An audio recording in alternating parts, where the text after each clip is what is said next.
दोस्तों, साल 2024 तक पाकिस्तान रेलवेज़ की सूरत-ए-हाल बदतरीन रही है। हम आज भी रेलवे को खसारे में लेकर चल रहे हैं। पाकिस्तान में आज तक ट्रेन्स के देर से पहुंचने का मसला हल नहीं हो सका। हम आज तक कोई नया स्टेशन नहीं बना सके, जबकि दुनिया तो अब बुलेट ट्रेन्स में एक दूसरे को पीछे छोड़े जा रही है।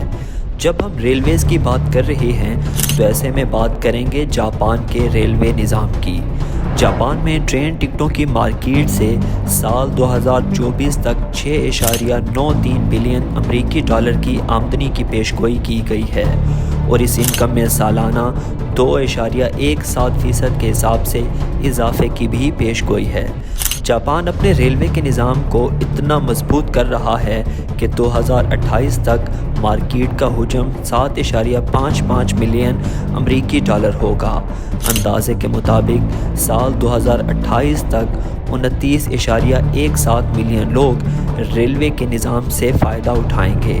2028 तक जापान रेलवेज़ की मुकम्मल इनकम का 51% ऑनलाइन फ़रोग़ से हासिल होगा। सवाल ये पैदा होता है कि क्या जापान रेलवे का निज़ाम शुरू से ही मुनाफे बख्श था? तो इसका सीधा सा जवाब है जी नहीं। पिछली सदी में 80 की दहाई तक जापान रेलवेज़ नुकसान में जा रहा था।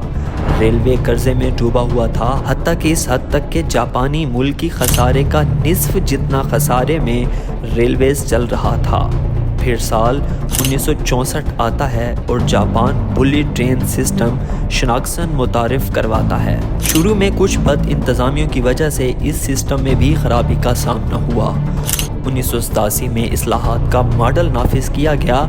जापान रेलवेज़ को 9 यूनिट्स में तकसीम किया गया। नई इंतज़ामिया लॉन्च की गई। 3 बड़ी कंपनीज जो रेलवे सिस्टम के साथ काम कर रही थीं उनकी निजकारी की गई और स्टॉक एक्सचेंज के साथ मुंसलिक किया गया और यूँ वो निजकारी अवामी फ़ायदे में सूदमंद साबित हुई। अब तीनों बड़ी कंपनीज पर मुकम्मल चेक रखा गया। पैसेंजर्स की सहूलियात को प्रायोरिटी पर लेकर काम किया गया और आज जापान ने दुनिया के बेहतरीन रेलवे के निज़ाम को दुनिया के सामने मुतारिफ करवाया है। जापान की रेलवे निज़ाम की टेक्नोलॉजी दुनिया भर में मारूफ है। इनकी ट्रेनों की रफ्तार, इनकलाबी टेक्नोलॉजी और एक्सप्रेस ट्रेनों की तरक्की दुनिया भर में नुमायाँ बनाती है। जापान के रेलवे निज़ाम की सिक्योरिटी का म्यार बहुत बुलंद है। उनके रेलवे स्टेशन ट्रेनों के हिफाजती इक़दामात और मुसाफिरों की हिफाजत के लिए किए जाने वाले इक़दामात उन्हें दुनिया भर से अलग करते हैं। जापानी रेलवे निज़ाम में टाइमिंग के हवाले से बहुत ख़ास चेक रखा जाता है। ट्रेनें वक्त पर पहुंचकर अपना मकाम बनाती हैं। इनकी ट्रेनें हमेशा वक्त पर चलती हैं और मुनज़्ज़म शेड्यूलिंग मुसाफिरों को बहुत आसानी फराहम करती है। जापान के रेलवे निज़ाम की सफाई का म्यार भी बहुत बुलंद है। उनकी ट्रेनों, स्टेशंस और प्लेटफार्म की सफाई और अमला की मेहनत ने दुनिया भर में जापान को एक ख़ास मकाम दिलवाया है।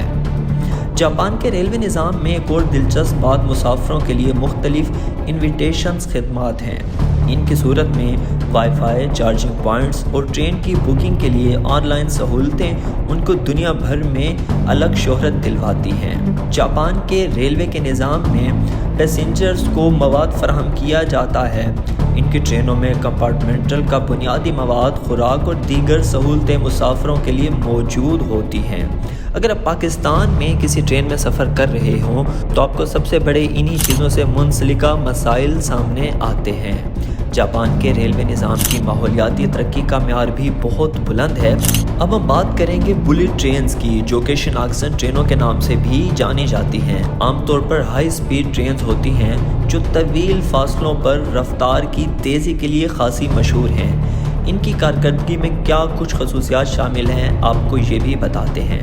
बुलेट ट्रेन्स में अमूमन बहुत ज़्यादा ताकत के मोटर्स का इस्तेमाल किया जाता है जो कि ट्रेन्स को ज़्यादा रफ्तार फराहम करते हैं। बुलेट ट्रेन्स में मुख्तलिफ इंजन टेक्नोलॉजीज़ का इस्तेमाल किया जाता है, जैसा कि इलेक्ट्रिकल, मकनातीसी या high performance engines. Bullet trains में अमूमन जदीद तरीक़ेकार का इस्तेमाल किया जाता है जो कि उनको ज़मीन से कुछ ऊपर होकर चलने में मदद फराहम करता है, यानी कि मैगलिफ ट्रेन्स। बुलेट ट्रेन्स के लिए ख़ुसूसी तौर पर तैयार की गई ट्रैक का इस्तेमाल किया जाता है जो कि उनको ज़्यादा तेज़ रफ्तार اور مستقل حرکت میں مدد فراہم کرتا ہے۔ بلٹ ٹرینز کے لیے مخصوص اور مضبوط انفراسٹرکچر بنایا جاتا ہے، یہ بھی ان کی تیزی کو بڑھاتا ہے، جبکہ سیکیورٹی اور حفاظت کے لیے خاصا بہترین قسم کا نظام بنایا جاتا ہے۔